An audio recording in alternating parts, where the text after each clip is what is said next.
Hey everybody, Keisha here, and today I am here with my friend Jennifer Guskin, and we need your help. We are right now working on advocacy for combating human trafficking, and here's why. So we'll give you a little bit of background of our story and why we're doing what we're doing. I was adopted as an infant by a couple who sold me throughout my childhood. I have been to Epstein Island and on multiple Lolita Express types of flights as a child. After I went public, Child Protective Services opened a substance-exposed newborn case, even though all tests came back negative, and they told me that if I wouldn't stop posting on social media, I would never see my daughter again. I started to connect how I was adopted as an infant and then sold throughout my childhood, how many other children who have been through the adoption, foster, and CPS pipelines have also been trafficked to Epstein's Elk. And as many of you guys know already, based on the work that we do at the CARES Project, I'm an American Indian born in Canada under the Jay Treaty. My father and I were exposed in the improper contagion mitigation for the COVID pandemic in early 2020. As a result of this, I lost everything: a house, cars, corporate assets, jobs. Bank accounts were shut down in Canada, and I fled to the US as an American Indian, fully documented, and was trafficked by rogue agents in ICE and other agents in the government, and forced to live with single American men. I was even imprisoned for 7 months initially, and then trafficked throughout the states. Put on full surveillance tracking and wasn't allowed to leave the city, house, or state without permission, or work without permission. And that happened for many years, and I was on and off the streets because of that, and in and out of shelters. And that is just a small example of what many go through in this trafficking system, be it the family courts or otherwise. So that's why the CARES Project will be going to DC to speak with representatives and do live reporting. We're also going to be in contact with other families who are dealing with human trafficking, and through the CPS courts or through any other means, lesser versions of trafficking, and doing reporting on them live and otherwise. We will also be working on we ultimately want to shine light on what's going on with the trafficking here in the US. And we also want to meet with various agencies in DC, and we'll be going back and forth for training sessions and other things so that we can be better equipped to help people deal with resolving some of the issues that we're seeing. We will also be putting forth petitions in government to help people get justice, and that's something that we have been working on already so far. We have some petitions that have recently been filed in the state of Colorado, Michigan, Texas, and Arizona, and we will be continuing. But we can't do this on our own. We will be traveling to events and training courses, as well as DC on a consistent basis. We also have to get acceptable equipment, such as computers, cameras, interview gear, etc. There will be other miscellaneous costs that would also be like gas, food, and rooms if necessary. So that is why we are working towards combating human trafficking, and that is exactly why we need your help. We cannot do this alone, and most what the CARES Project does is on its own dime. And so we do love and appreciate each and every one of you that support us and all the work that we do. As many of you know, we also live stream on Lindell TV every day. And everything we do, like I said, is on our own dime. So we appreciate all the love and support and all the people who do donate, and we would very much love and appreciate that still. Thank you everybody for your time and considerations, and thank you for all the support. And we will catch you guys in the next one, and hopefully we might see you guys in the future and come across you and maybe be able to do some great things together. Hello, everybody, and welcome to the CARES Project podcast. Today we are talking about the whole, downfall of our society, how this stuff is getting, how this is tied together with all this, the trafficking, the collapse of the economy, the stupidity in the government, all of this chaos that's coming up. that we're seeing going on, and how our societal norms are driving this down, this whole thing to go down. Anything you want to say, Keisha, before we start getting into this?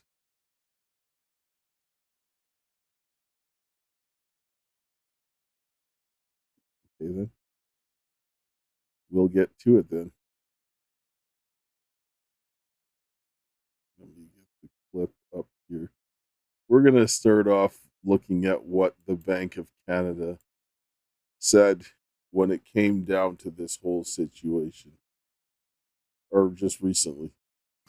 U.S. trade policy has taken a dramatic protectionist shift. Tariffs and uncertainty have sharply reduced prospects for global economic growth, and financial markets have been rocked by chaotic policy announcements and reversals. A long-lasting trade war poses the greatest threat to the Canadian economy. It also increases risks to financial stability. In the medium term, a prolonged global trade war would have severe economic consequences. It would reduce growth and increase unemployment. This could, in turn, have important ramifications for the financial system. With debt still at high levels, some households and businesses may be unable to keep up with payments. If loan losses occur on a large enough scale, banks could cut back on lending in response. This would exacerbate the economic downturn and put more pressure on businesses and households. What we are evaluating in this report are the indications of stress in the overall financial system. There are many uncertainties. We still don't know what tariffs will remain, whether they'll be reduced or escalated, and how long all of this will last. That makes it particularly difficult to anticipate the risks to the financial system. I expect there will be some permanent impacts. It does feel like trust has been broken to a certain degree. And, to be frank, there's some things Canada should have been doing anyways. We should have been developing broader markets than the U.S. We should have been strengthening our internal connectivity, internal trade, internal transportation. I do think there will be some permanent effects because I think trust has been broken to some degree, and we're not going to get that all back right away.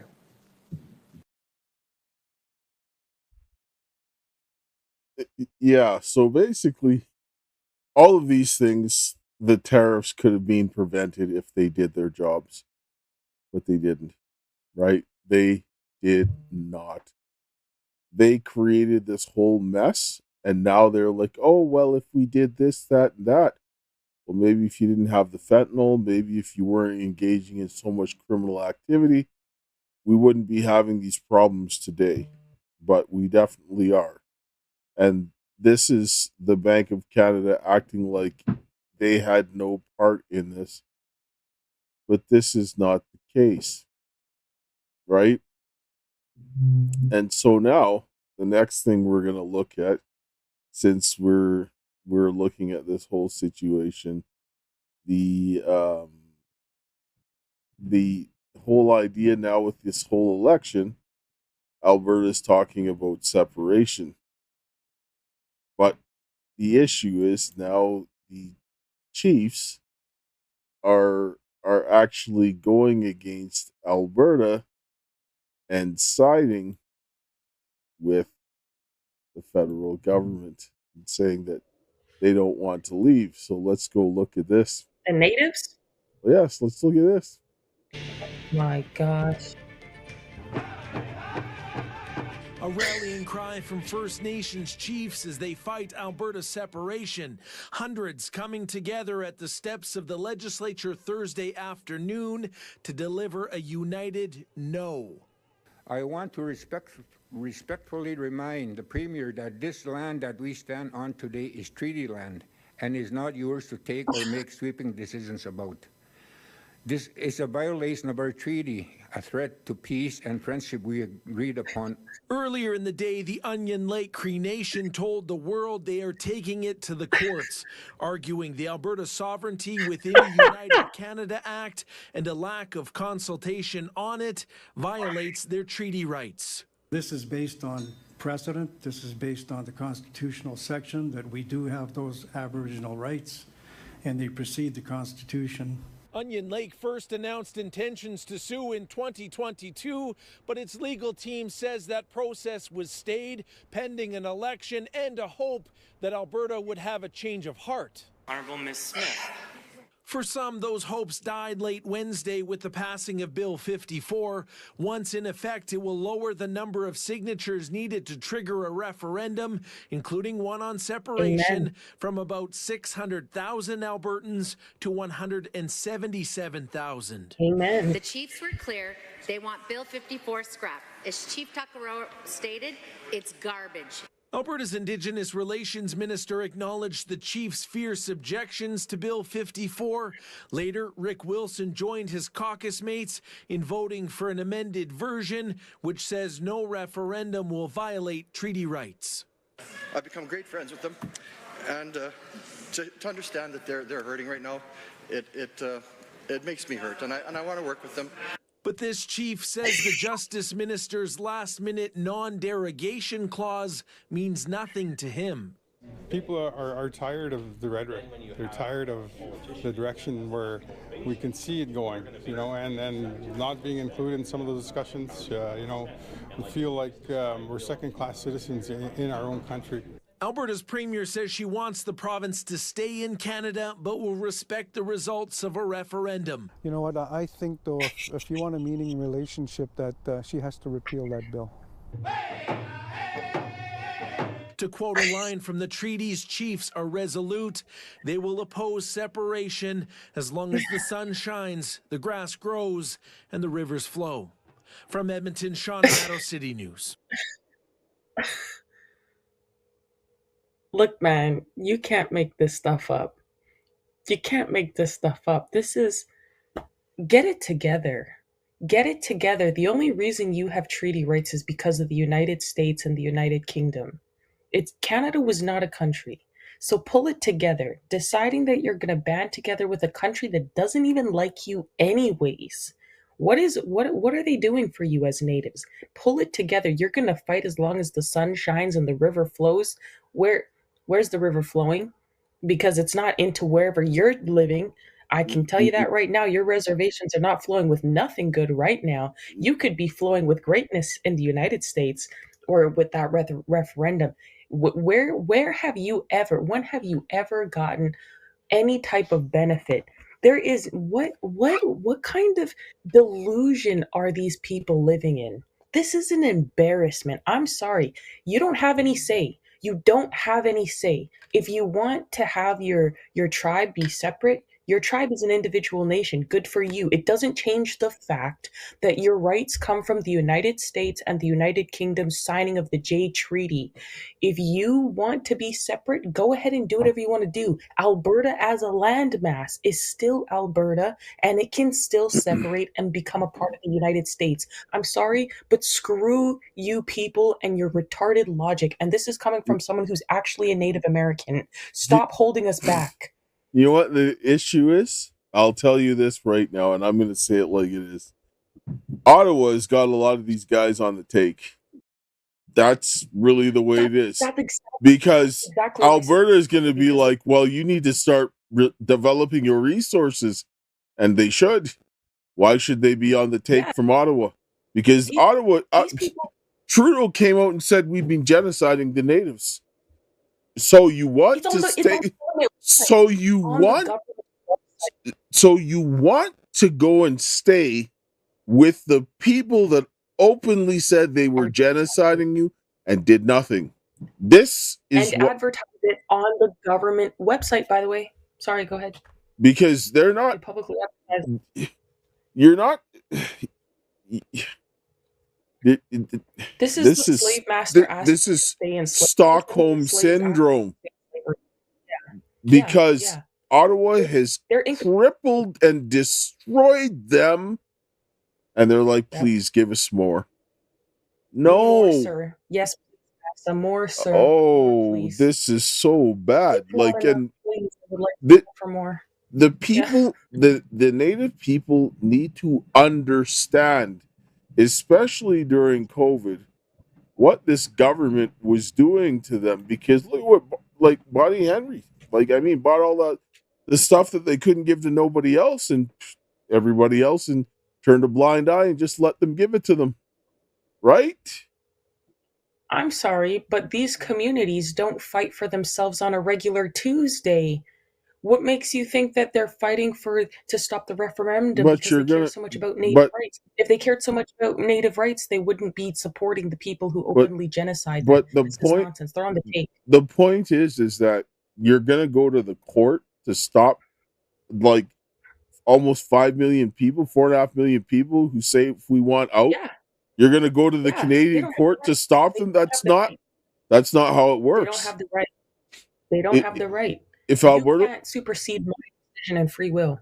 but if Alberta wants to leave, they can leave. If you want to keep your reserves under Exactly. Canada, that's up to you. That's But what I'm if saying. Alberta wants to leave, they can leave.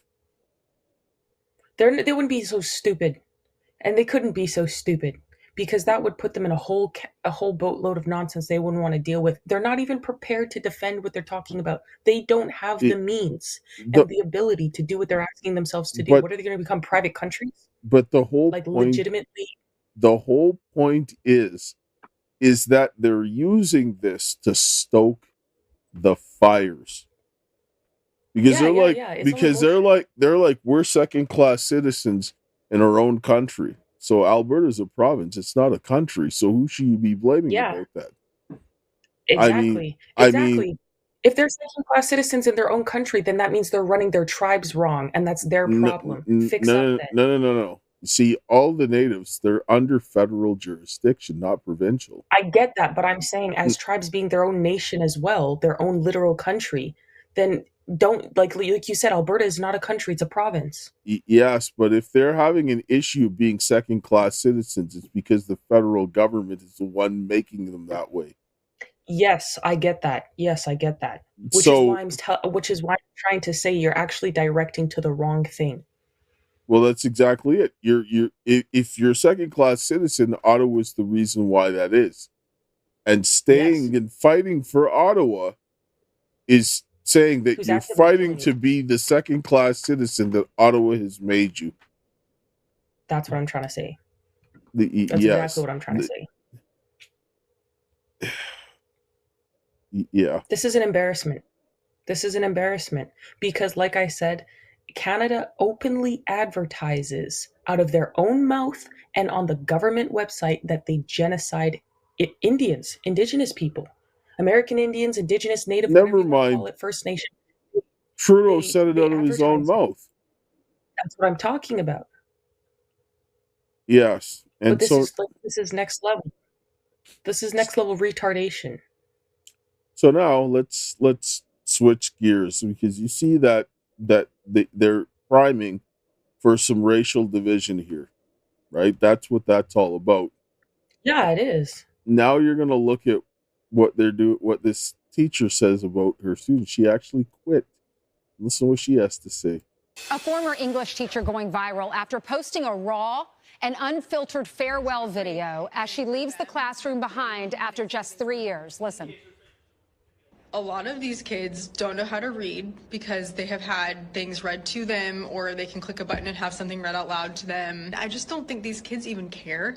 They don't care about making a difference in the world. They don't care about how to have a resume. They don't care how to write a resume. They don't care how to write a cover letter because ChatGPT will just do it for them.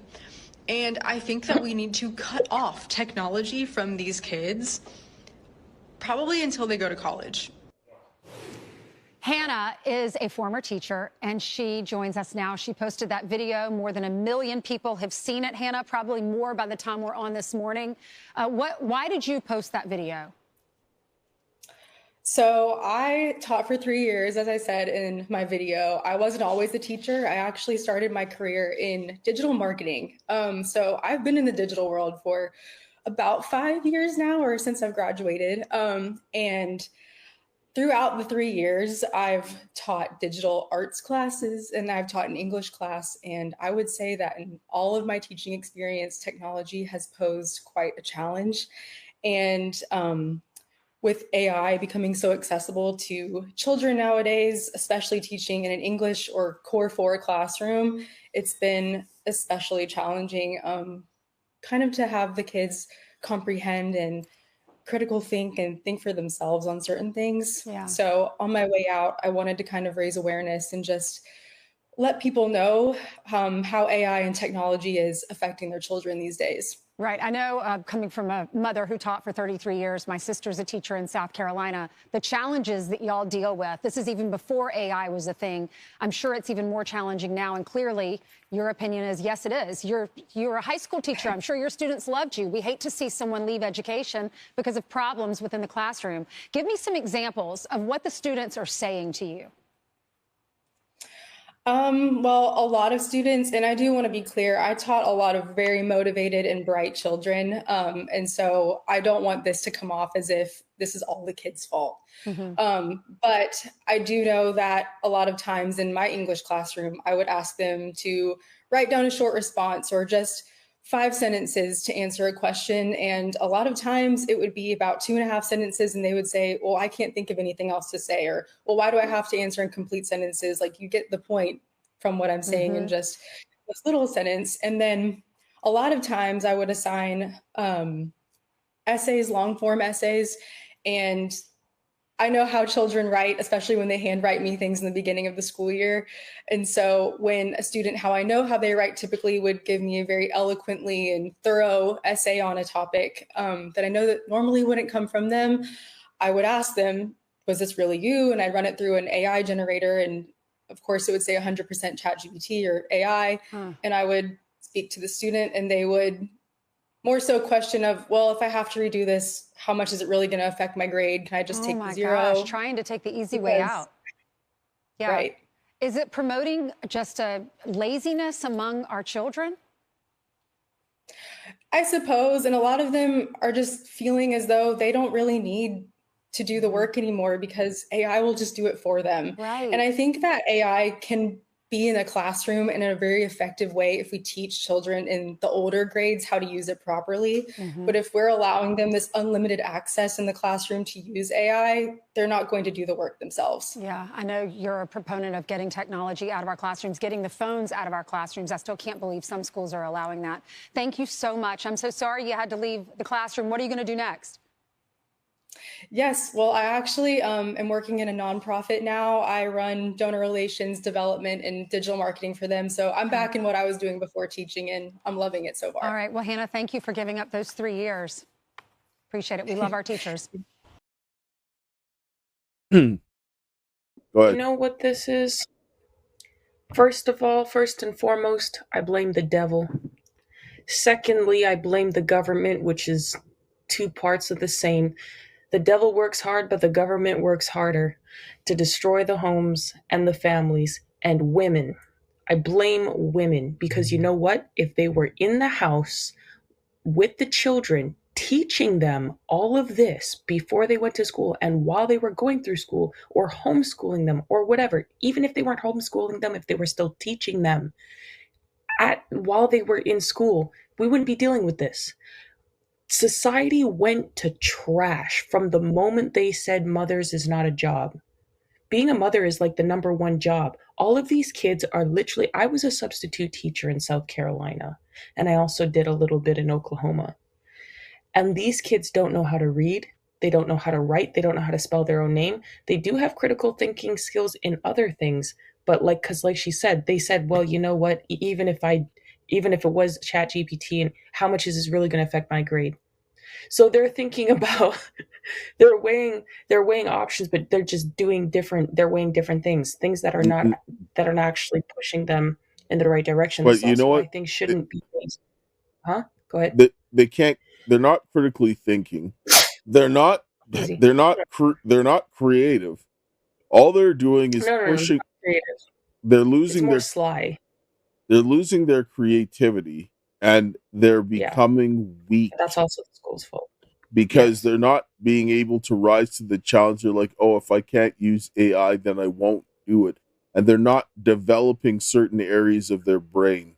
But to be fair, there are also a lot of kids that are younger these days. They're just not seeing the value in school. When I was in school, I didn't see the value in a lot of it too. Like I could do well in school and I was smart, but there This is was like different. there's nothing that school taught me. This is I mean, different. This is different. no. When I'm looking, I was teaching some of these classes, man, and I'm telling you that a lot of the stuff that they do is to get information from the parents' homes. It's not even teaching them stuff. You're When they go through, when they have their assignments, most of them is like psychological assessments and not even teaching. I'm talking about she's talking about a creative writing thing or a writing assignment that you Specifically, you yeah, have okay. to use your brain to think and then structure and learn how to write. These people cannot perform these basic tasks. And when you go into work, you Yeah, cannot go in and use Chat no, you can't. GPT when you're creating things, or they're like, oh, well, we need you to do this. Well, I can't. What do you mean? Like you're using AI. AI can't. AI, there's a lot of things that AI cannot do, and you can tell when AI is doing something. It Well, becomes yeah, I'm not very, denouncing that. yes. And so this becomes a huge, And we also don't use AI, so it's like it's not like I don't understand that, but but this becomes a huge problem when you're seeing this happen. And this is super problematic. Anyway, let's take a, yeah, go ahead. I think it's a greater issue than just the AI itself. Like she's not the only teacher that the kids are, because I taught English class, I taught math, I taught autistic children, I taught like literally every class because I could just pick English second language and everything. So I even had to help the kids with like their writing and stuff and the books that they were reading to them that they had to do assessments from. And the structure of the school as a whole is just trash. So it's not like it's just the one class where they're using the AI and not being able to critically think. It's literally the whole thing. The kids It, don't know anything, any of the subjects. yes, because they can get technology to do it all for them. That's the whole point. They're using the Okay. technology to do the work that they would normally have to do. Yeah. And even though school Okay. sucks and stuff like that, it teaches you to put out effort to do something even that you Okay. cannot stand, which you need in Okay. life. But okay, but mama taught me times tables 0 to 13 before I went to kindergarten Yes, because obviously I didn't have mom. but But you so if kids had moms at home doing that, it wouldn't matter. but they're not doing that. That's the whole point. And then they're just going to take the technology to do Point. it for them because they're lazy. Anyway, let's Yeah. take a short commercial break. Hello, everyone. I'm excited to announce the next generation of energy drinks, Rev 7. It has no sugar and no caffeine. Instead, Rev 7 uses Go BHB. Go BHB is one of the body's primary ketones, and it provides the most efficient and clean fuel that your body needs. It also helps you stay energized all day with no crashes. Not only that, it produces 3 times more brain energy than sugar, which helps boost your memory, focus, and mental sharpness. It also helps reduce stress and helps balance your mood. Rev 7 does all that while being the best tasting energy drink ever. So go to mypillow.com or call the number on your screen. Use your promo code to save 20% today. I'm so sure you're going to love Rev 7. For a limited time, you get our introductory 3-pack absolutely free. I drink Rev 7 every day and I absolutely love it, and so will you.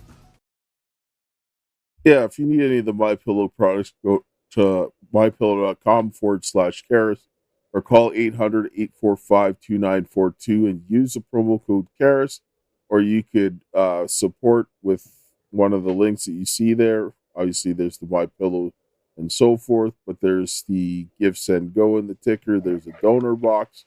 And if you're watching on Rumble, BitChute, or on Facebook, you'll see some links in the description. There's other places you can support. There you go. There's the donor box coming right now in the ticker there. And you'll see right after that the Give, Send, Go. Or you could go to the All My Links / the Karis Project. And there's a bunch of different affiliate links. There's different products and so forth. So go check it out. Support a good cause. help the fight against the human trafficking and all that good stuff. So now we're going to get back to this, and you're seeing this situation. Now we're going to discuss in the medical system what they're doing with your information. Let's take a look. How secure is your personal health data? New research is showing that the private medical information of millions of Canadians is being sold to drug companies, and they don't know about it. A study from Women's College Hospital shows that some private clinics are allowing health data companies to access information like your digital medical records. And those companies then sell the data directly to drug companies. For more on those concerns, we're joined by the lead author of this study, Dr. Cheryl Spitoff, family physician and scientist at Women's College Hospital. Great to have you with us on this story. Thanks for joining us. Thank you for having me. So your study says that Canada's medical data industry is what you describe a network of complex reciprocal relationships. Explain to us how the system works. Yeah, sure. So we identified 2 commercial data brokers, each claiming to have between 1 and 2 million Canadian primary care medical records. From interviews and company documents, we learned that they acquired these records through relationships with for-profit primary care clinics, chains of clinics. For both of them, these 2 companies, their primary client was the pharmaceutical industry, but they had different approaches to monetizing the data. And I guess my question is, after looking into this story, is what's the get for the clinics? Because they're not directly selling the information. So what's the benefit to the clinics then? Yeah, great question. So there's 2 different models, 2 different approaches. In the first model, they actually are selling the data. So the chains of clinics sell the data to the commercial data broker who de-identifies the records and then largely makes money by running analytics for the pharmaceutical companies. They also do offer the data sets for sale, but participants told us it was largely through running analytics that they made their money. In the other model, in what we've been calling the vertically integrated model, the data broker actually owns the chain of primary care clinics. And then in this model, they make their money a bit differently. They make their money by developing algorithms for pharmaceutical companies that identify and target patients with drug interventions. So they do this. Keep going. They do this in 3 steps. So in the first step, the pharmaceutical company pays the data broker to develop an algorithm that will identify patients who have health conditions that may make them eligible for the company's drug. Then in the second step, with the physician's permission, they run this algorithm on the medical records, identify relevant patients, and then they provide that list of patients along with treatment recommendations to the physicians. And then in the final step, they report that information back to the pharmaceutical company, aggregate data. And nowhere in any of those information that you've given us do you hear that the patients have any rights or knowledge of what is happening. This is all done between physicians and the companies. Your research also claims that the health data being sold could be worth hundreds of millions of dollars. So what is the risk then to patients? Yeah, so we've identified a number of risks. One is that this is likely to give the pharmaceutical industry increased control over medical practices. So we're likely to see more of a focus on expensive, new, on-patent drugs rather than perhaps just as appropriate or more appropriate older drugs or other treatment modalities like exercise or physio or counseling, less of a focus on prevention and treating upstream causes. We're also very concerned about how the data are being used. Anytime data are being shared, there's privacy risks to patients. And then finally, and I would argue most importantly, this is not how patients want their data to be used. Patients are generally fine with sharing their data if it's going to be used for research and health system improvement, if it's going to be held by a trusted public or nonprofit organization with transparency and oversight and patient involvement. But they're very reluctant to have their data shared or held with for-profit companies. First of all, I have 2 other questions. First of all, is this legal? Have they found a loophole? And secondly, can a patient when they sit down in an office, say, by the way, I don't want any of my data shared? Do they have that right? And does the clinic have the responsibility then to not share it? Yes, good question. Sorry. So in the first model, the conventional model when the data are sold. Because they're de-identified, in Ontario at least, they fall outside of the scope of the law. There was a recent ruling from the Privacy Commissioner, and patients are notified, but you aren't able to opt out. So the only real option is not to attend that clinic. In the second model, it's unclear if it's legal or not. The data that are being accessed by the data broker are not de-identified. Physicians are giving their consent to allow this to happen, but I think it's an area that needs transparency and oversight, and we need to, figure out what's happening there and if we need additional legislation and regulation to better protect that data. Dr. Spinoff, I'll tell you from personal experience, this happened in our family about a year or two ago, where my mom visited a private clinic, turned down a medication because it was too expensive, and then got a call directly from the drug company offering it to her at a different price. And the only thing that we could figure out is it had come from the clinic, how they got her phone number and everything. Wild. So thank you so much for doing the study and for coming on to share it. I appreciate you being here this morning. Thank you for having me. What they're doing is exploiting those patients. They're taking their medical records, which are private information, and they're getting the extrapolating information to give to the pharmaceutical companies so that they can tell them what the treatment regimen is going to be from the patients and giving it to the doctors. Are you nuts? And they're like, this is not illegal? Really? I mean... Wait, what? They're taking the personal information of the patients, they're selling it to the private companies and their treatment plans. What did you say? They're creating they're analyzing the data, and they're taking the analysis of the data, giving it to the pharmaceutical companies. The pharmaceutical companies now takes that data that they've analyzed and said, okay, here, this is the drug that you need. This is the regimen that you need for that diagnosis that you give me. And then the doctors are taking that and giving it to the patients. That's not how that works. That's not how that works at all. But that's not how that works. Exactly. The pharmaceutical companies dictating to the doctors what they need to do. So you're telling me that we all need to go and get a degree in pharmacy to now start treating patients, not doctor. What the hell is the reason for this is exactly why going to school is trash these days. It's all a lie.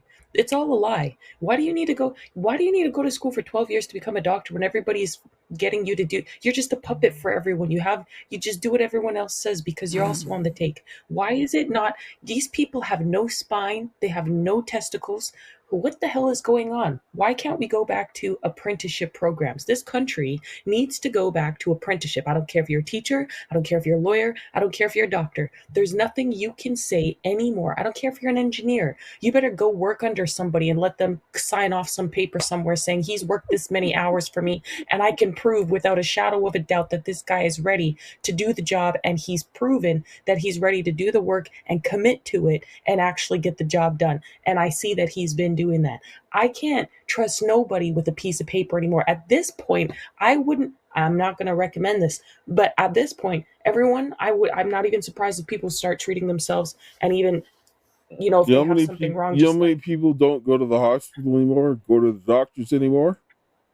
Lots. That's what I'm saying. I don't go to the doctor. I don't go to the doctor. If I had a serious problem, I would really consider what is the risk of me living or dying if I do this all by myself, because that's how bad the system is right now. Like, I would really think about thugging it out like they did in the old days, pour some alcohol on it and, do some next level back end stuff. And well, I mean, it's like, unless I've got like multiple bullet holes in me, I ain't going to the hospital. That's what I'm saying. No, even still, I would consider taking it out myself, because they might try to get you to take some stupid Tdap shot or something and tell you that they're not going to help you unless you take the COVID But jab. I mean, if you've got like blood pouring out of your chest and you've got like maybe an hour to live, you got to go to the hospital. Well, you're going to die at the hospital anyways, because they're going to inject you against your will. Better take your chances than drop dead. That's the only. Well, I guess. But this is what we're in. This is what we're in. At this point, when they're doing stuff like this, that's criminal. You're telling me that I'm paying for a service.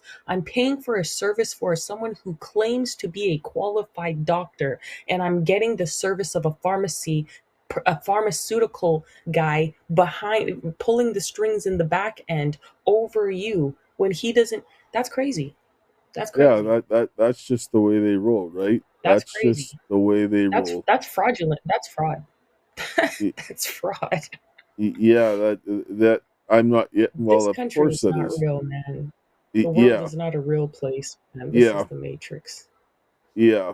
Oh yeah. Let me just pull up this clip here. This about the the the current state of the Canadian election. Let's see that. Oh, this.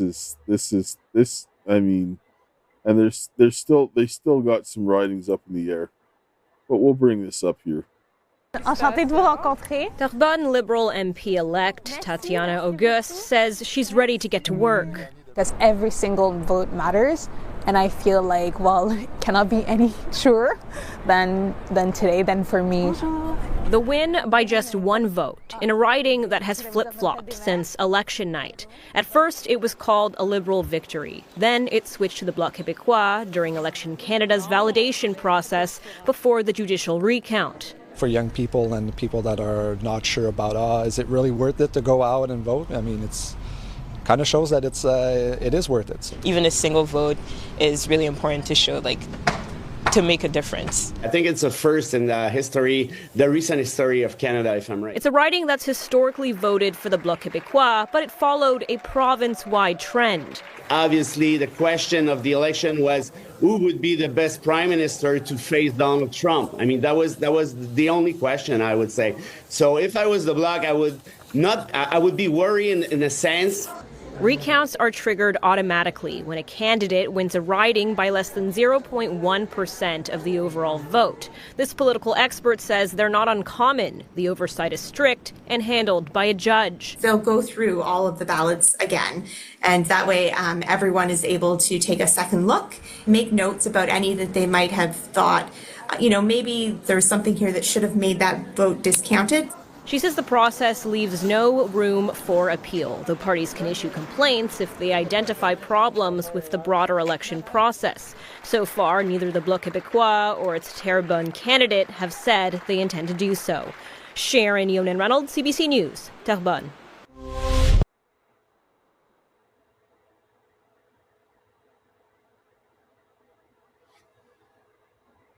Yeah, that's Canada. I mean, this is, and there's I think three or four ridings still up in the air that are That's still just, yeah. who's the candidate's gonna be able to face Trump? What kind of delusion is Canada living? Canada is not even, they're not even in this dimension. Okay, they're not even in this universe, in this galaxy. They're not even in this matrix. They're living in a completely separate matrix. The delusion of Canada is unmatched. Quebec, completely, that's a whole new can of worms that nobody even know. Like, I don't even understand how to process. So where to start processing. I know. So that riding was won by one vote. Now look at what they find. They said they don't know if the Bloc Québécois is going to do something. Well, here's what they're going to do now.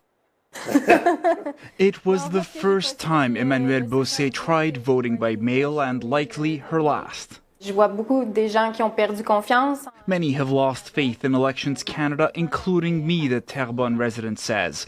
The electoral body returned her mail-in ballot after last month's federal election due to its own error in printing the postal code.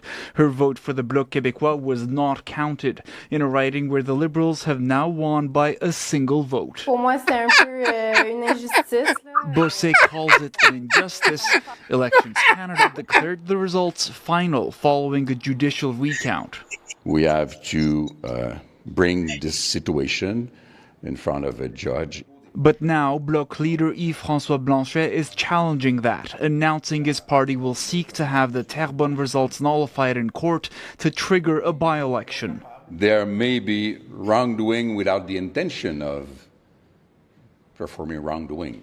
It's, of course, a mistake. It's rare for Canadian election results to be contested in court. In 2011, the Supreme Court upheld a Conservative MP's 26-vote victory over a Liberal candidate's challenge. But for some political observers, this very narrow Liberal win means the Bloc could have a case. The conclusion of a judge, well, it would suggest that we should, for sake of fairness, we should read the election. For the Bloc's would-be incumbent, it means another twist and more waiting. It's a roller coaster. Nevertheless, I'm lucky to be well surrounded, not only by my party, but also by peers. 3 other ridings are subject to recounts, with the Liberals sitting 2 seats shy of a majority. Rafi Bujikani, CBC News, Ottawa. CBC News. Honestly, the fact that he's like, there's some wrongdoing, but, probably without actual wrongdoing, I'm like, yo, bro, like, come on, man. You've got to be kidding me. The one vote that they sent back.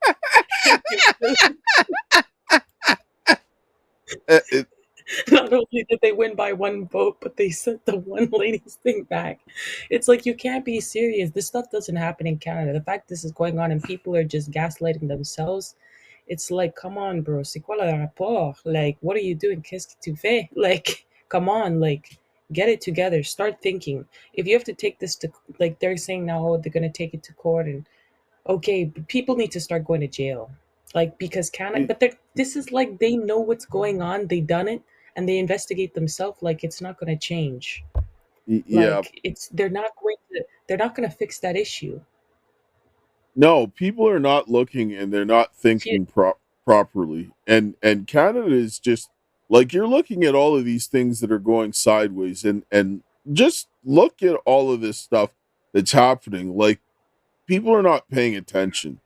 Like, I'm not seeing elections being counted this late, this many ridings this late. Like, this is like almost a month after the election, going on close 3 weeks after the election. And they're still working on a couple of ridings, right? That could change, flip it over. And at the end of the day, that's not cool, right? That's not good at all. Anyway, we're going to look at some of the since we started off with the Bank of Canada, we're going to look at some of the financial aspects of what's happening in Canada.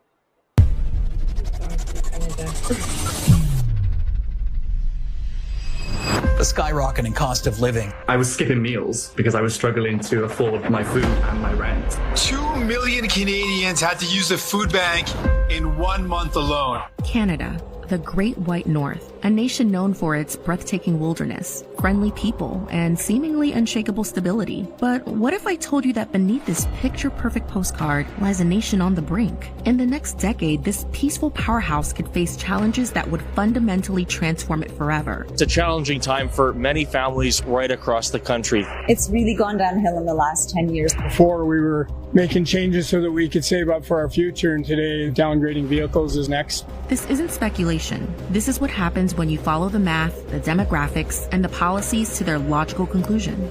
This is how Canada will fall apart in the 2030s. Is whatever I'm eating for the day. Hardly able to make ends meet with the price of food. For decades, Canada has been the country everyone admires but few truly understand. Consistently ranked among the world's most livable countries, it's built a reputation as a peaceful, progressive haven. But here's what most people miss. Stability often masks fragility, and Canada's economy has been building hidden weaknesses for years. I know we're going to solve the housing crisis because I know what Canadians are capable of. No wonder crime is rocketing after 8 years of Justin Trudeau. Look closer and you'll see an economy dangerously dependent on just a few sectors. Natural resources, especially oil and gas. Canada can be the #1 exporter of LNG to Asia. I will guarantee decisions on major projects within a maximum of 1 year. Financial services dominated by a handful of banks. And most concerning of all, real estate. The truth, Canada isn't diverse. It's dependent. And dependency creates vulnerability that doesn't show up until everything breaks at once. Meet the average Canadian family. They own a home, or at least the bank does. This apartment is 750 square feet, and I pay $4,300 a month. People are working 3 jobs just to live in this city. It's actually crazy, and they're still struggling to pay their bills. They have 2 cars, retirement savings, and kids in hockey. They seem comfortable. But beneath this middle-class image lies a staggering reality. Canadian households now owe more than $1.80 for every single dollar they earn after taxes. A lot of people that are coming here are seeing like can't afford rent. Let's get more people in because we have a demographic problem, but we should have also done the hard work of like, where are we allocating them? That's higher than Americans owed before their housing market collapsed in 2008. For years, this debt bomb has been diffused by one thing: historically low interest rates. But what happens when rates rise, when credit tightens, when people can't refinance? The demographic is lower income earners, and there is quite a bit of poverty around.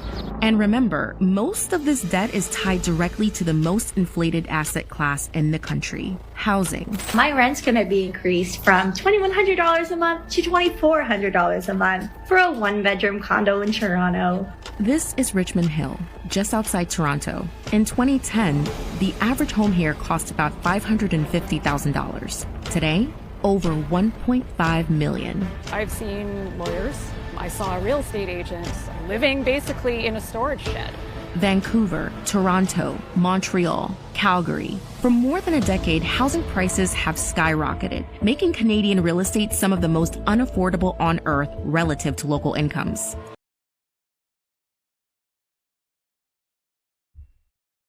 So when you start looking at the skyrocketing prices, you look at all this instability, this is not boding well. And Canadian real estate is massively overvalued. The Deutsche Bank, this was probably around 2012, 2013 or something like that, somewhere around there, said that Canadian real estate was overvalued by 68%. The Bank of Canada said, it was like 30 something percent. But I'm like, you're still all agreeing it's overvalued. And now you have all this overvaluing when you're looking at all the Chinese, that the money laundering that's being used in this real estate market, which is artificially driving it up high. And they're letting a lot of foreign ownership coming here that's driving the prices high. Then you're seeing that this is a disaster. This is the disaster waiting to happen. You've got governments that are just not doing anything. Like, we are sitting in a very bad situation. An extremely bad situation. Any thoughts that you have to say? Because what? You're muted. I said, no, that's just crazy. Like, Canada's cooked. I mean, there's nothing left for that country. It can't even survive by itself at this point. It's that there's no ability for people to take care of themselves in that country. This is like, and the crime is skyrocketing through the roof, like Peter said. But what I was thinking as we're watching this, do you know what I was thinking the whole time we're watching all these clips? What? How absolutely monumentally retarded every level of government is, and every single agency that's responsible for the well-being of the country. Yeah. Because you know what? Why are 2 people on this podcast, you and me, coming together and coming up with putting these pieces together and solving these things? And you're a mechanical engineering degree, whatever. But why are they not coming up with these things after all the years of time that they're going? What are they paid to do in their free time? Why are we paying these people money? At this point, these people don't deserve a paycheck, because why are they in any level of government sitting down there doing what the hell are they doing? Why are you there? Why are you there? Are you sitting there to look pretty? Are we prostituting you? Are you your pimps? Is the country your pimps paying you to look nice on TV like that one Italian guy who went to jail and they were just coming in the cell, taking pictures of him and selling them online? What is wrong with the people in this government? Honest to God, what is wrong with them? Because why are you in all of these positions in the government and all these different agencies, and you can't put 2 and 2 together to say 2 + 2 = 4? What is the purpose of you existing in this place? What are you there for? Honest to God, why? Why is everyone so retarded? Yes. This is what I have to ask myself when I go to sleep at night. Yes, we're running up on time here, but we're going to come back on the other side and we're going to show you the human aspect of what these government fools are doing. So I'm going to close here with a prayer, and I'll give you your final words quickly. Heavenly Father, Lord, we thank you for this day. We thank you for your love, grace, and mercy. We thank you for the hope you have given us this day, and open our hearts and minds and help the men to stand up to help deal with this situation and work with the women to rebuild the families, our community, our churches, and our nation, so that we would have some safety from the children from this wickedness that is coming out this day, is my prayer in Jesus' name. Amen. Amen. Thanks, Dad, for the prayers always. Thanks, guys, for listening, watching. To you people in Canada, you're retards, absolutely retarded. I'm sick of you. I'm irritated. I'm sick of watching your filth and your nonsense. You are making everything worse for everyone. You have no solutions. You refuse to solve problems. You are making things worse. It is a dumpster fire in that tragic wasteland of a country, and it needs to be dealt with. I am sick of all of you. Anyways, guys, if you want to see part 2, we'll see you on the other end. And thanks for your time and considerations. And to my dearest Karis, until we meet again, my friend, and we will chat.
Hey everybody, Keisha here, and today I am here with my friend Jennifer Guskin, and we need your help.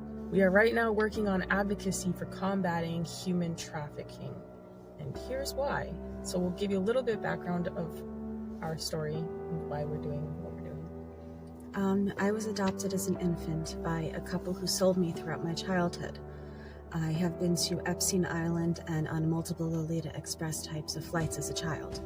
After I went public, Child Protective Services opened a substance-exposed newborn case, even though all tests came back negative, and they told me that if I wouldn't stop posting on social media, I would never see my daughter again. I started to connect how I was adopted as an infant and then sold throughout my childhood, how many other children who have been through the adoption, foster, and CPS pipelines have also been trafficked to Epstein's Elk.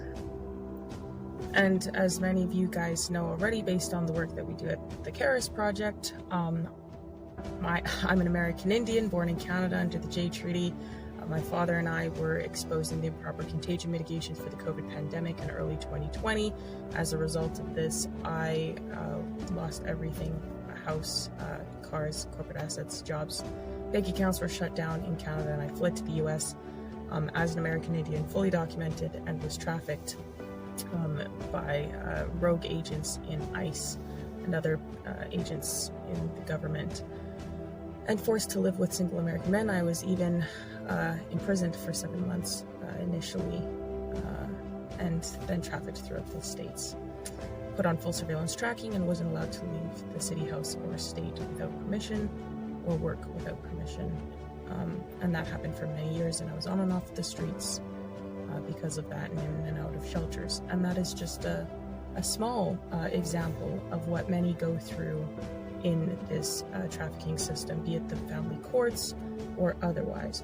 So that's why the Caris Project will be going to DC to speak with representatives and do live reporting. We're also going to be in contact with other families who are dealing with human trafficking, and through the CPS courts or through any other means, lesser versions of trafficking, and doing reporting on them live and otherwise. We will also be working on we ultimately want to shine light on what's going on with the trafficking here in the US. And we also want to meet with various agencies in DC, and we'll be going back and forth for training sessions and other things so that we can be better equipped to help people deal with resolving some of the issues that we're seeing. We will also be putting forth petitions in government to help people get justice, and that's something that we have been working on already so far. We have some petitions that have recently been filed in the state of Colorado, Michigan, Texas, and Arizona, and we will be continuing. But we can't do this on our own. We will be traveling to events and training courses, as well as DC on a consistent basis. We also have to get acceptable equipment, such as computers, cameras, interview gear, etc. There will be other miscellaneous costs that would also be like gas, food, and rooms if necessary. So that is why we are working towards combating human trafficking, and that is exactly why we need your help. We cannot do this alone, and most what the Caris Project does is on its own dime. And so we do love and appreciate each and every one of you that support us and all the work that we do. As many of you know, we also live stream on Lindell TV every day. And everything we do, like I said, is on our own dime. So we appreciate all the love and support and all the people who do donate. And we would very much love and appreciate that still. Thank you everybody for your time and considerations. And thank you for all the support. And we will catch you guys in the next one, and hopefully we might see you guys in the future and come across you and maybe be able to do some great things together. Hello, everybody, and welcome back to episode 110 of The Matrix Reloaded. We are back again talking about the nonsense that the government is getting into. And now we're going to look at some of the effects of what's going on. And so we're going to go in and we're going to start looking at a girl that's talking about her situation being trafficked. And when you keep in mind some of the things that she says, as along with the government and, talking about wanting the financial, and think about how much more this type of thing is going to happen when you take into consideration all of the nonsense that we saw the government doing in the last segment. I had a great childhood. I am very fortunate that I was able to have the life I have. You know, I have a college background. I've been a drummer my entire life. I was an athlete. Yeah, I mean, I was very involved in healthy things. I never had a drug problem. Like, I never struggled mentally my adult life or even as a child. So I was a tomboy growing up. Like, you know, just being an athlete and a drummer, and I grew up dirt biking. Like, I was very active, and I was always curious what it would be like to be more of the pretty girl, you know, like to model and things like that. And I remember in college, I started to experiment more with like my feminine side, you know, and I got into modeling. I felt like I was blossoming around that time at 20 years old. And I was starting to get, I guess, more opportunities as a model. And we're talking mainstream stuff. You know, I wasn't tattooed yet. I was doing sort of catalogs for companies. I was doing just, more, I guess, standard modeling. And then I was working a promotional modeling event in San Diego, and I got approached kind of by like a scout company to shoot my first video or to talk about doing adult modeling. And I don't know, I was curious. I was also a little impulsive to make some fast money because I was just a college kid. You know, I was working at Trader Joe's at the time, and doing these type of modeling gigs. Yeah, I was a sales rep for different nutrition companies because I have a background in health and nutrition. And yeah, I owed some money to the DMV for accumulating a lot of speeding tickets because I was really into motorcycles and I had a heavy foot, you know. So I owed a good amount of money, and I was, I guess, realizing that I had to get my license fixed and I wanted to pay off some of this debt. And when I got approached by these scouts, basically, I just thought, you know, I can make some faster money this way. I had also tried dancing. So I worked at a strip club at one point.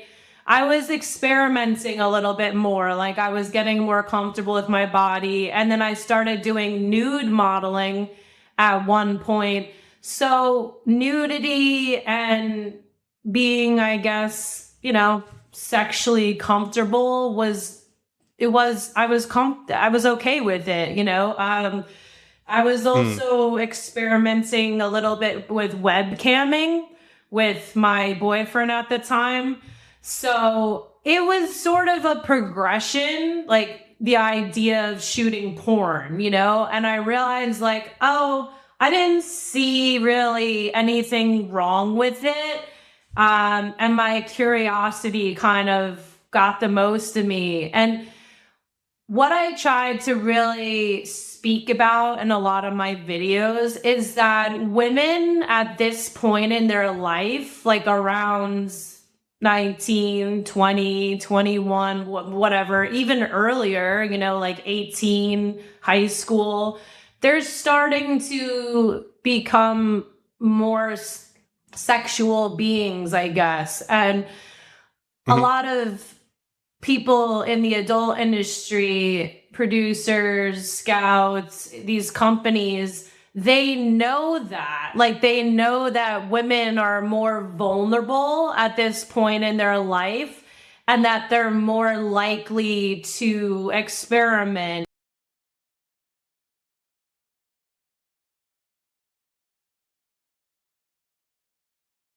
Yeah. Yeah, see, But that is crazy. That is crazy. That is crazy because this is like she's such a beautiful girl and she has a cool personality, honestly. Like she seems like someone that could get along with a lot of people. She seems like she was a tomboy growing up, kind of like me, someone I'd probably be friends with. Just seems like a cool, laid back person. Seems very empathetic based on like some of the other clips we've seen of her. It's like she could have, in my mind, I'm like, she could have found a nice guy and settled down. But she said she had like these debts. And then she started experimenting with other stuff for more money. And, obviously she said she had the heavy foot, but then, getting with that one guy and then they started doing webcam together. It's like it was a progression. So it's like, it seems like not having the right guidance or whatever. And because like when I was in college, whenever I had like something I needed to pay for, well, first of all, if I ever needed to get something on my credit card, I'd put the money first and then buy it because I didn't want to deal with forgetting or whatever. And my dad taught me to be really financially responsible. But if I ever needed extra money, I was like, I'll just get an extra job or like, ask my dad if I need to and then try to get a job and pay him back. But like, I just, I, I don't know how she grew up. Like she said she had a normal upbringing, but it's hard for me to conceptualize women with normal upbringings coming to those conclusions because it's like, I understand experimenting on your free time because a lot of women do that, I guess, but in the industry, going into the industry as an experimentation when you come from a good family is like hard to comprehend because like, I didn't do that. People have different value systems. You have to understand this, right? Yeah. And things are relatives. But the thing that stood out to me is that one, her boyfriend got her into the webcamming. Webcamming, that's what I was thinking. And like he so really pushed the edge. When you're sitting down and saying gradual progression, encouraging women into certain things is not necessarily the best. And then when she mentioned vulnerability, when you're going to get a man coming at you, an older, experienced man, and you're a woman, you're at a disadvantage. I don't care what you say.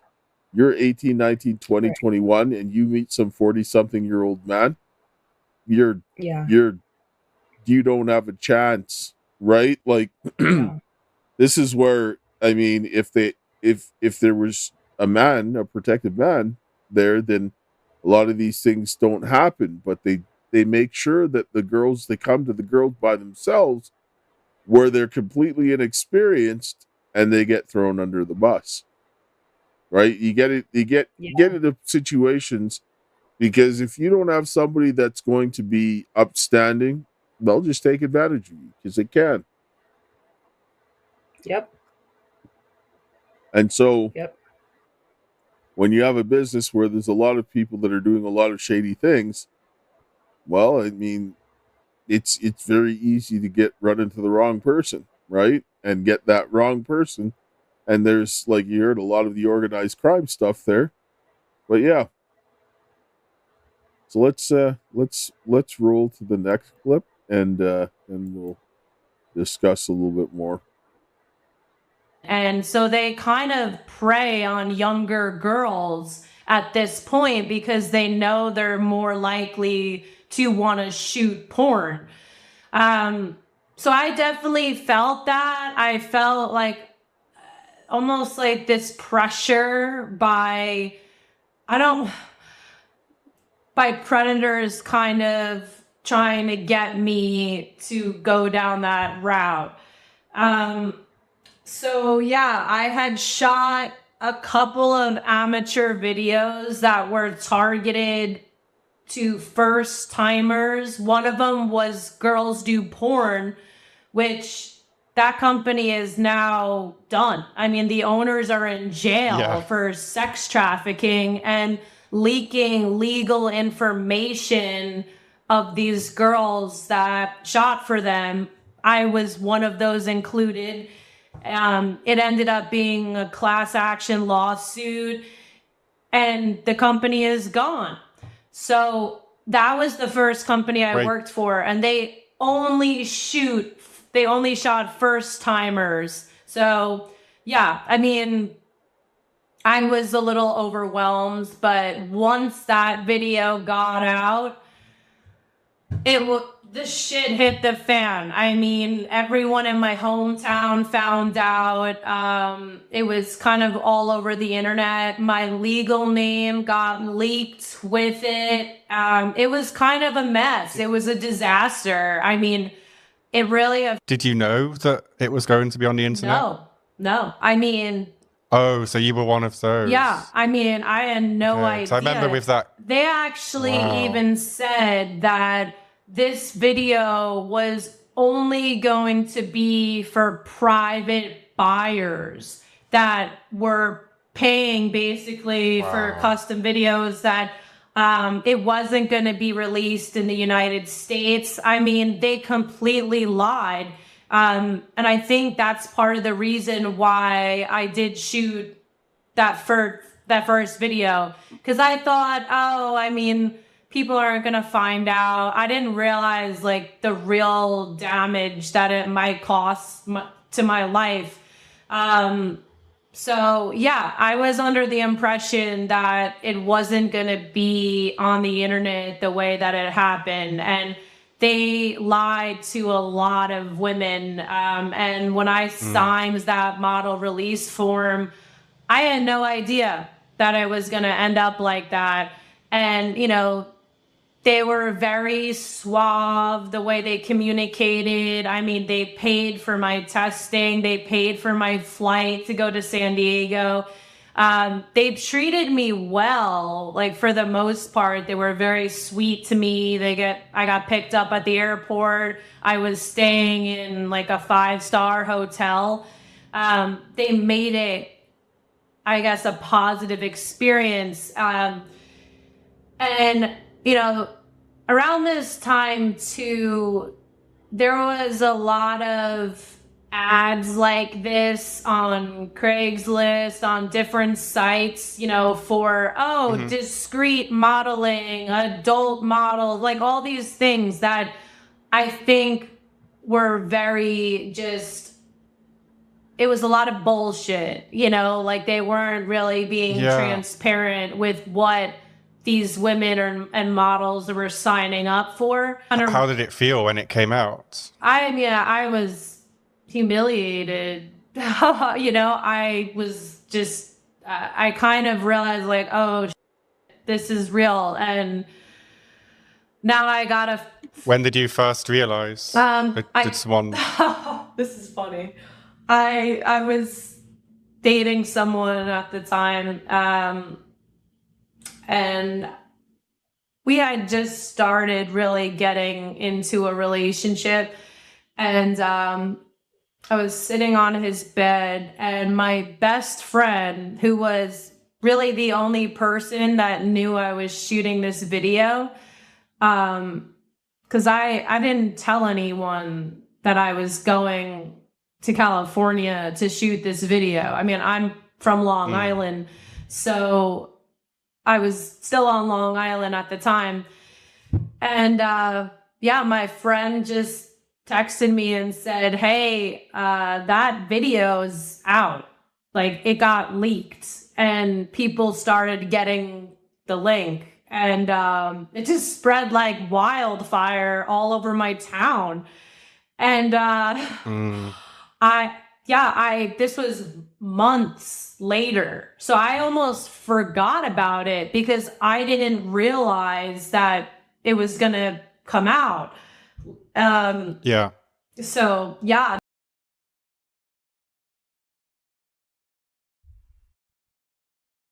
That's crazy. That's sad.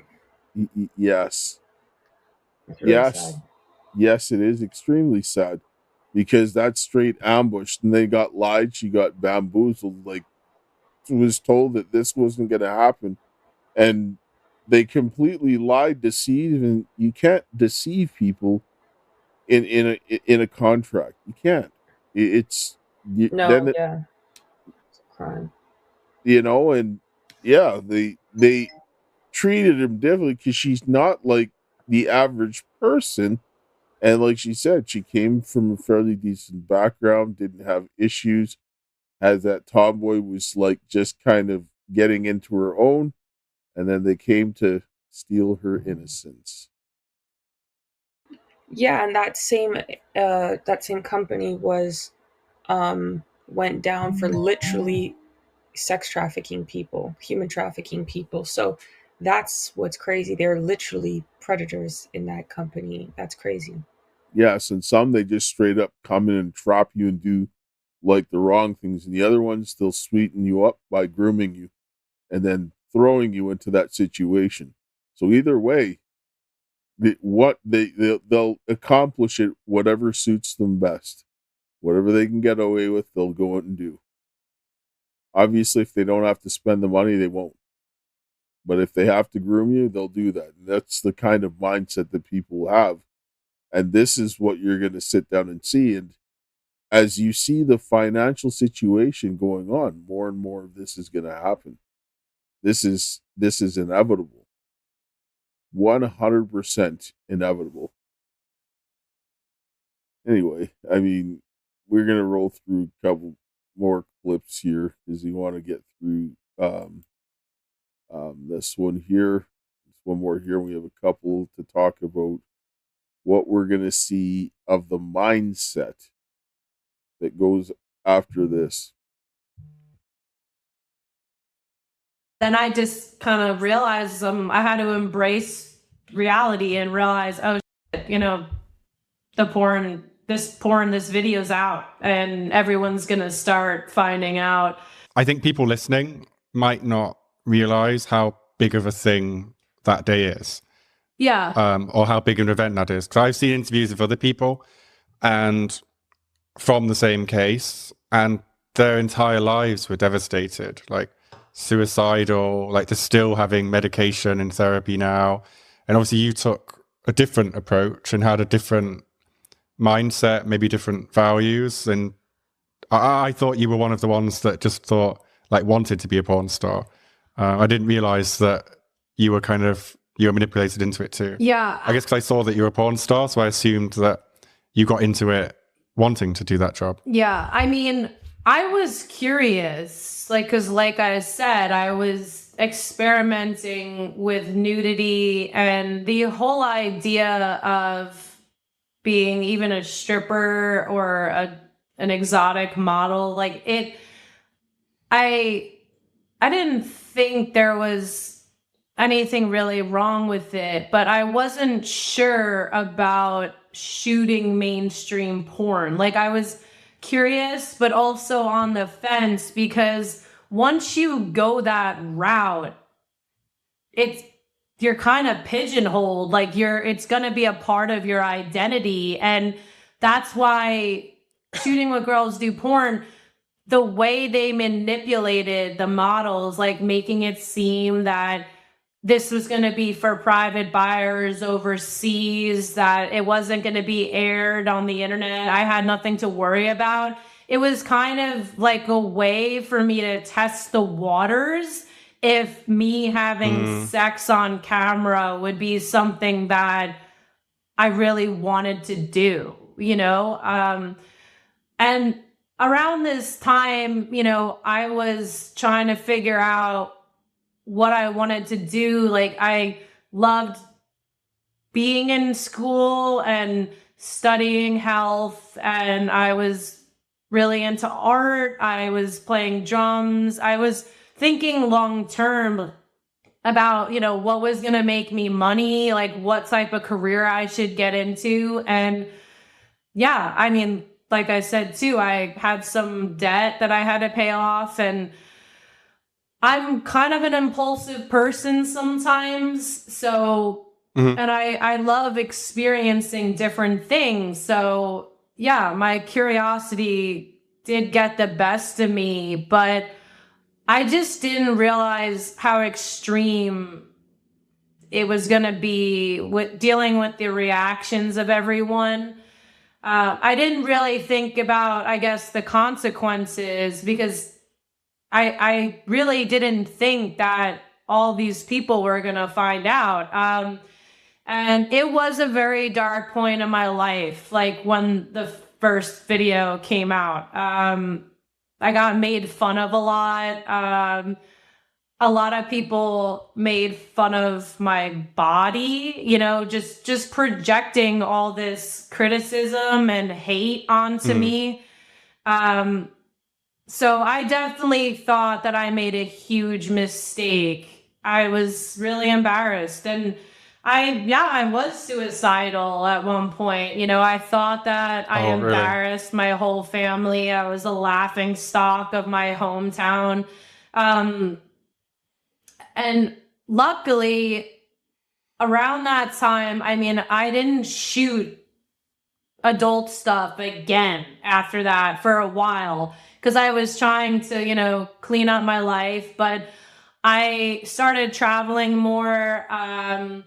I was just trying to get myself out of that darkness.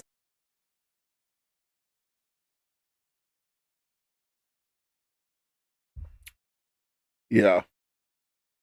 So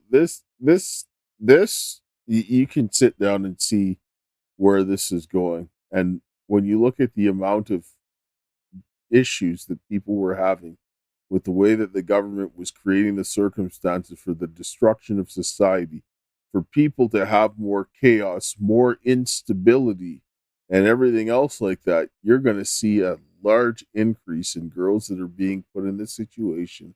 They're going to need money and they're going to get taken advantage of in that same manner. This is absolutely absurd.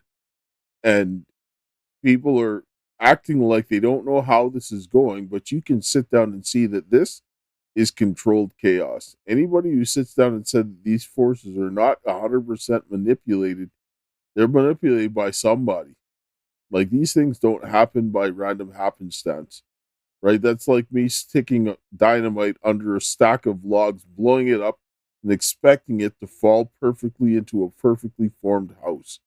That is absolute absurdity, rubbish, nonsense, and completely illogical. And so people are sitting around here doing this nonsense and acting like nothing's happening. So anyway, we're going to take a short break here, commercial break here, and we'll be back. Hello, everyone. I'm excited to announce the next generation of energy drinks, Rev 7. It has no sugar and no caffeine. Instead, Rev 7 uses Go BHB. Go BHB is one of the body's primary ketones, and it provides the most efficient and clean fuel that your body needs. It also helps you stay energized all day with no crashes. Not only that, it produces 3 times more brain energy than sugar, which helps boost your memory, focus, and mental sharpness. It also helps reduce stress and helps balance your mood. Rev 7 does all that while being the best tasting energy drink ever. So go to mypillow.com or call the number on your screen. Use your promo code to save 20% today. I'm so sure you're going to love Rev 7. For a limited time, you get our introductory 3-pack absolutely free. I drink Rev 7 every day and I absolutely love it, and so will you. So if you need the MyPillow products, go to mypillow.com/Karis or call 800-845-2942. Use the promo code Karis. You get all the good MyPillow products. I mean, there's beds, bed sheets, kitchen stuff, and so forth. Go check it out. Or you can support. There's a donor box if you'd like to go in and support that way, or give, send, go. Or if you are watching on Rumble, BitChute, or Facebook, you can sit down and see the different links that we have, or you can go to all my links /the Karis Project, and there's multiple ways that you products and so forth that you can support. And so circling back to this, now you see that we're going to look at now when you're looking at some of the younger girls on the mentality that they're having, that are saying, because if that girl was in a relationship, the one we saw there, Felicity, and they came to talk to her, a man would be like, this is what's going to happen, X, Y, and Z, if you do this, right? So that you would know that there would be an outcome, because men we don't think the way that women do and say, well, I just got to go and experience this. This is how women get trapped all the time, because men, we don't think about this. We look at the long term and we predict the steps ahead, because we have to be the ones to protect our family. We're looking at that and be like, yeah, of course that's going to get, there's a big risk that can, because somebody can do anything. Even if you're just doing it for a certain person, there's risk. And so men and women see differently. But if she had a man that was there that was talking to her and helping her, he would have said, listen, man, this is a possibility of this happening, right? Like, they might tell you that, but who's to say that that's the case, right? So that's one of the things there. But now listen to what this young girl says and how she talks about men. I have been single literally all my life, okay? And I am 20 years old, but I would not have it any other way, because I am looking, that's the thing, like, people are like, why are you still single? Like, why? I am looking for a specific relationship. A specific relationship, how I want it to be. And I am okay with being single if that means I will never get it in my lifetime. I will never settle. And I have come so far. I've been single for 20 fucking years. I have come so far to the point where, like, if I would settle, it would be a joke. It would be a joke. And the thing is like, people are like, your standards are too high. You have too high standards. But the thing is, I've seen, like, what I want from a relationship within other people. Like, I've seen it. I know it exists because I exist. So there, that's all you fucking need, okay? But I know it exists because I've also seen it. Like, I have a specific thing I'm looking for, and I just refuse to settle. Point blank, period. Does that make me cold-hearted and heartless with men? Maybe, okay? Because I just don't fucking entertain everybody on the block. But the thing is, like, I just don't care. I have curated such a close relationship with me, myself, and I, okay? It's true, though. I have such a close relationship with myself, and I have made my life to be what I've wanted it to be forever, and I give everything that I want to myself, and I have such an amazing family and amazing friends that, like... Okay, let's stop it here. Lest we all lose our minds. Right. Okay. Was your head spinning? I mean, come on. First of all, holy mother of earth. She says she's been single all of her life. She's 20. She's basically just slid out of the womb, right? She's 20 years old. She's been alive as an adult for a hot minute. And she's making this video like she's knows something, right? It's so funny. I was, when I was younger, when I was like 19, 20, I was smart enough to know I didn't know shit about dating. And I was very open about that. I was like, I don't know how to do this. Like, these young girls are so brainwashed. The reason I pulled this video for you is because I want you to see how young the brainwashing happens. This is a 20-year-old child, right? She looks like a child. She sounds like a child mimicking feminist adult talking points, and it's deeply sad. She says she's been single all of her life. She even says at one point, I've been single for 20 years. Like 17 of those, you were a minor, love. I've been single. I was single at 4. I was single at 8. Honey, you're come now, love. Okay. Yes, you've been single as an adult for like 2 years. So this is what the brainwashing looks like, right? She's already got all the talking points. 20-year-old girl, okay? She's already got all the talking points. I'm okay with being single forever. Forever. You know what? I'm not going to settle. If it means I have to settle, I will be alone forever. She's got that talking point down, right? Check. I mean... Die alone. Suck, suffer. She really is out here talking like she's been... On one hand, it's like, yes, you can say that you know certain type of men exist because, yes, you've seen it.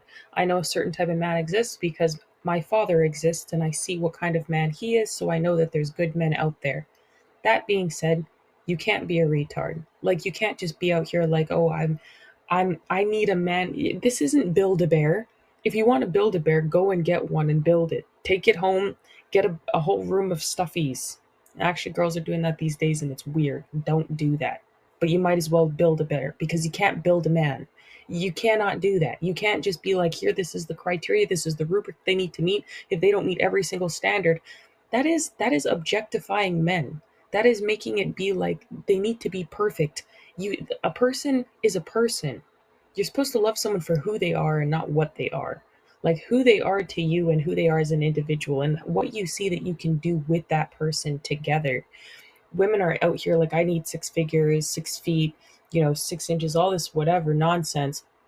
And he needs to do all these myriad of things, but it's like they don't even bring anything to the table. They have nothing to offer. This kind of attitude as a woman is extremely contentious and annoying. I, as a female, wouldn't be friends with a woman like that. And I'm a female, and I wouldn't want to sit next to that woman at any given point of the day or time.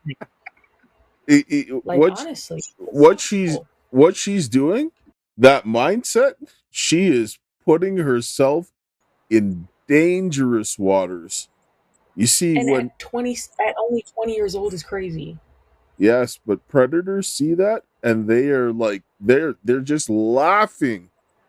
They're laughing. Yeah, it's because from a baby. Those kinds of women are the ones that just get bent over sideways. They get bent over sideways because they think they're just brash and they think they know everything and I got this and that brainwashing sets them up for failure. I've seen girls like this like my whole life.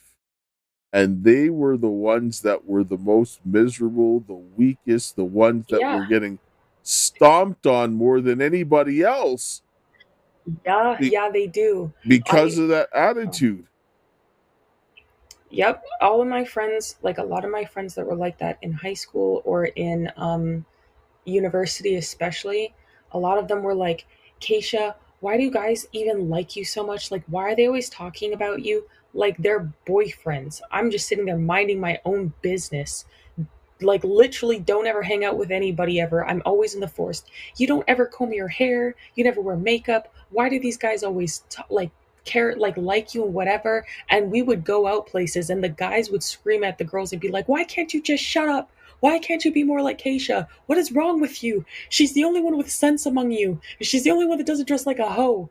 Like, these women, the ones that are like this, that are like, oh, I can be feminist. I can do whatever I want. I can say whatever I want. I can dress however I want. I can go out and do all these disgusting, filthy things and think that they can have no consequences and that there's going to be this perfect guy who comes along and just accepts all of their nonsense. He's going to be super feminine because he allows you to conquer him, but he's also going to be super masculine and do all the masculine things that a man should do to protect and provide and serve and all these other things. It doesn't exist.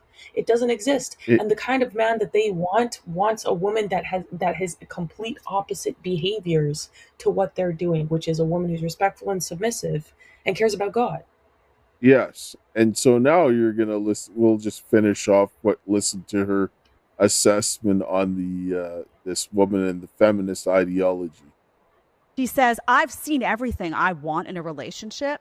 It's just not there for me right now, and I'm okay with passing all the men by. She's got that talking point she got from some miserable, 45-year-old woman that never found a husband, never had children, now trying to justify all the stuff. Instead of giving good advice to young people, she's given crap advice, and now this young girl is echoing this nonsense, right? She's saying, oh, yeah, I have curated a very special relationship with myself. Honey, you're 20 years old. You don't even know you yet. Where did you get that talking point from? Let me guess. An older feminist who said, I have discovered a relationship with myself and I don't need a man. And now you were like, yeah, it sounds so cool. I'm an empowered woman too, even though I'm, 11. Let me say that. All the BS. So I would like you, first of all, see the BS, right? It's sad to me. This is a young girl who is at the very start of her adult life, who could be prioritizing the right things and instead has chosen to swallow all this feminist crap that's going to lead her nowhere. I would like to, if this young girl follows all these talking points that she said, oh yeah, I'm okay being single and guys are this and that. And, this is BS. I've seen it and I've curated a relationship with myself. I don't need a man. If she follows all that, let's follow this girl and let's check back in at like 38. Oh, I don't know what I did wrong. Something went wrong along the way. I'm alone. You see like her cat walking in the background, or like multiple cats. You know, she's the cat lady now. I'm not going on another day. I can't do it. I can't.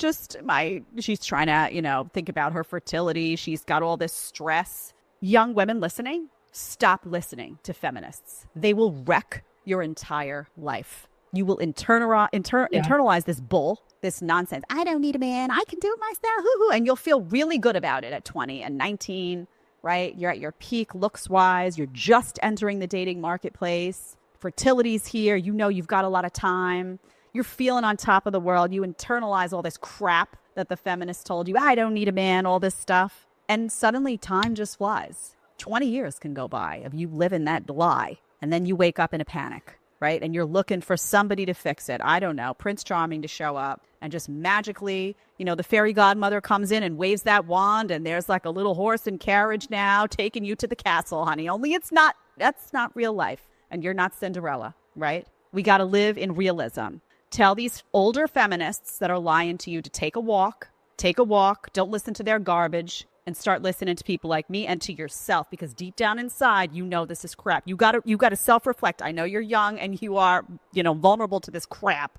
Stop. This is why also young kids on TikTok, man, it's a nightmare, because they're like, oh, is that me? Oh, that's amazing. Like they're very impressionable. We didn't have this growing up. We just had, we talked to our parents. We talked to somebody we knew, a cousin or somebody that we trusted, not some, miserable people on TikTok trying to make you miserable too, so that their miserable club grows. That's what this is.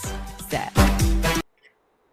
Honestly, I saw a video today where a girl was like, I love me, and I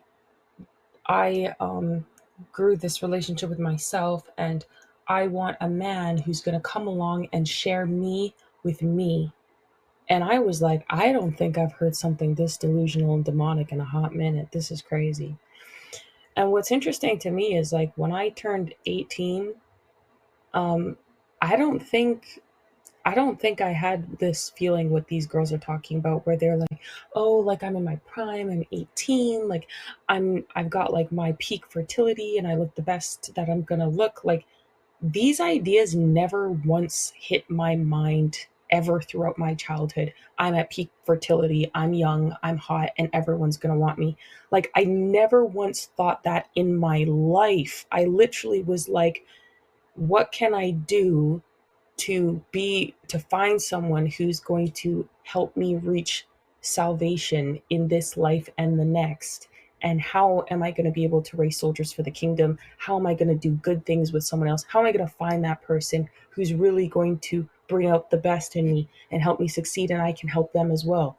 Like, not once was it ever like, okay, well, I'm just really hot and attractive and I'll get whatever I want for as long as I want. I always thought, okay, well, you only have a limited time to find someone reasonably who you can marry, just because the options go down the older you get. But I never, like, what these women are, the whole focus around like their sexuality and their body, it's weird. It's weird. It's honestly weird. Thinking that. Because they weren't taught as much value in other things. And this is what they're having. And then you have to still take the time to teach children to think, to how to assess things, to give cause and effect. Because one of the things, I knew that I couldn't prevent you from doing things, but I could give you a good set of instructions and teach you consequences when you made mistakes, so that you wouldn't make some huge mistakes. And you're like, maybe I shouldn't do that because I don't know, and so forth. And had a relationship with you that you could come back and tell me things. You're like, listen, man, if you have an issue, if you tell me the truth, I can help you fix it. But if you lie, I can't help you fix it. Right? And this is where you get to these situations. And that feminist nonsense that they're bringing that kid up. Like, that girl, prime picking. But there's a whole generation of girls like that. Right? Because that other girl, the one that we saw, she's a millennial. She didn't get the indoctrination that these younger girls did. So the girls that are coming out now, like they're cooked. They're cooked. They're like how she was talking about. She didn't know it was preyed upon. These girls are completely clueless, like completely, because they think that they know it all, that they know better than the men, and those men will come in and they will absolutely destroy them, steamroll them, and so forth. Right? And then when we're going to circle back to what we did at the beginning. Think about that brazen mentality while this is going on. But here's what most Canadians don't realize. Their entire economy has been addicted to this housing boom. It's all about perspective. So depending on where you are in Canada, where you may be looking for a home, $1 million can mean something dramatically different. It's time for a change in this country, my friends. A real change. Construction, mortgages, home equity spending, property taxes. Real estate now drives nearly a quarter of Canada's GDP, directly or indirectly. Think about that. $1 in $4 flowing through the Canadian economy is connected to housing. What happens when that bubble finally bursts? And bubbles always burst. Always. For generations, Canada's natural resources have been its economic backbone. Oil, gas, minerals, timber. I believe Canada can be the #1 exporter of LNG to Asia. The gifts of a vast and resource-rich land. Even today, nearly half of Canada's exports come from these sectors. But the world is changing faster than Canada can adapt. As the planet warms and the climate policies tighten, Canada finds itself in an impossible position. Too dependent on fossil fuels to abandon them, but too exposed to climate risks to ignore them. So what's the plan? That's just it. There isn't one. At least not one that addresses the scale of economic transformation needed. And every year of hesitation makes the inevitable adjustment more painful. In 2025, facing a climate crisis and facing a lot of cumulative impacts from development, it's simply too much of a risk. This might be the most predictable crisis of all, and yet the least discussed. Canada is getting old fast. I remember living from paycheck to paycheck, and that's tough. Really tough, and you're always stressed out. Of course, with these tariffs coming up from the United States, it's going to make it even that much worse. By 2030, nearly a quarter of Canadians will be over 65. The birth rate is well below replacement level, and the ratio of workers to retirees is plummeting. Canada's solution? Immigration. Lots of it. Currently, Canada welcomes more immigrants per capita than almost any other developed nation. And on paper, it makes sense. New workers, new taxpayers, new consumers. It does tilt towards a softer economic outlook, a softer outlook for GDP growth than we published in October. The government has lowered their immigration targets for next year. That's likely to pull GDP growth down next year. Why do people even visit this country anymore? Like, when I see Americans constantly visiting Canada still, I'm like, what's wrong with you, man? Stop giving the CCP your money. Like, it's not, stop going there. It is not a good place. This place is a black hole just waiting to implode on itself. It is the worst possible Western country right now, just waiting to collapse. And at the end, this is why the native people saying, oh, it's our right not to be a part of, the referendum, going to the United States and whatever. Bro, you're not going to be in a country. Canada's not going to be a country in a couple of years. It's going to collapse on itself. There's almost nothing left. The logic here is like blowing my mind. The stupidity here is mind blowing. Like, this is insanity. This is insanity. This is 100% contrived, right? Like, yes. I mean, Canada's imploding its economy. They're indoctrinating people like crazy because Canada's way worse in indoctrination than they are in the States, right? They're pimping out your medical records and everything else like this so that they can direct the drugs to you and have the pharmaceutical companies dope you up and whatever else like that. And when you're hooked on these things, you're getting sick, you're getting broke, and what are you going to do? You're young, you're brazen, you don't need a man, you know what you need to do. You're going to go and get that bag, like you see all these girls that they're like like Sophie Rain, that they're just like throwing up, and I'm gonna make that. She made 48 million. I'm gonna make 68 million, right? And then they're gonna go out and do that, and they're gonna find out real quick that that's not the way it rolls, especially when there's more supply of girls going into that because of their desperation, because of the outlook, because of the policies that are being created and done by the government to destroy the country. And you're watching the economy going out of control. They're creating the circumstances for mass slavery. Yeah, and it's like at this point, it's just a matter of time before it implodes on itself, and then they'll be begging Trump to take certain aspects so that they can actually be able to support themselves, because they can't.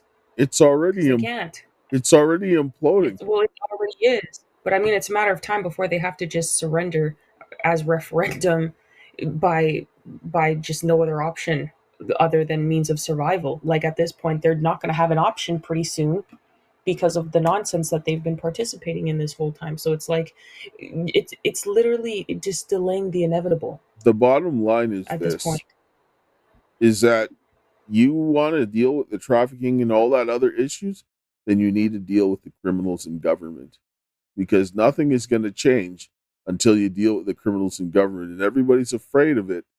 But who is creating the circumstances for this is creating the ideal circumstances for massive slavery. People are sleepwalking into the slavery. This is and then you see people fighting for the people that are genociding them. You're fighting to stay with the people that are genociding you. And then this is why a lot of these girls don't even know what's going on, because they've been groomed for abuse. This younger generation, straight up groomed for abuse. Oh, I see what you're saying. They've been exposing them to pornography. They've been grooming them into the schools. They've been giving them free access to abortion, all these different things to cover up the abuse that they're continuing. And then they push them out, tell them that they don't need a man, the women, and all these types of things. You can do anything a man can do, and all of these things. And then when they come out, guess what's happening? All those predators are coming for you. Now, when you have all this economic uncertainty and chaos, that is making the perfect situation for massive trafficking, massive slavery, and people are going out and wanting to kill off each other, except they're not looking at the people who are creating the circumstances for the slavery. And that's where we're at. Yes.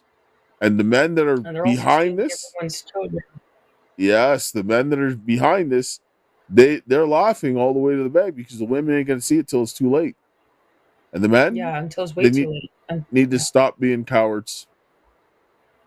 Yeah, they're cowards. That's it. They are cowards. That's really cowards. We're running up on time. Crazy. Here, I'm going to close here with a prayer. I'll give you final thoughts, because we need Jesus to help fix this. All right. Heavenly Father, Lord, we thank you for this day. We thank you for your love, grace, and mercy. We thank you for the hope that you have given us this day, and help the men that we would humble ourselves before God, and Lord, that we would come to you and to repent of our wickedness, and help us that we would come together with the women to rebuild our families, our churches, our community, and our nation, that we would have some justice for the children and protect them from this wickedness, and protect the vulnerable, the fatherless, the widow, and the oppressed from all of this filth is my prayer in Jesus' name. Amen. Amen. Thanks, God, for the prayer as always. And yeah, guys, I don't know what to say. Let's stop being cowards, because this is crazy. Yeah, this is crazy, man. This is crazy. I don't know. It needs to get dealt with in one way or another. But yeah, people need to start getting some courage. Anyways, thanks, guys, for your time and considerations today. Hope you learned something, especially you idiots in Canada. Yeah? Anyway, we'll catch you in the next one. And to my dearest Karis, until we meet again, my friend, and we will. Ciao.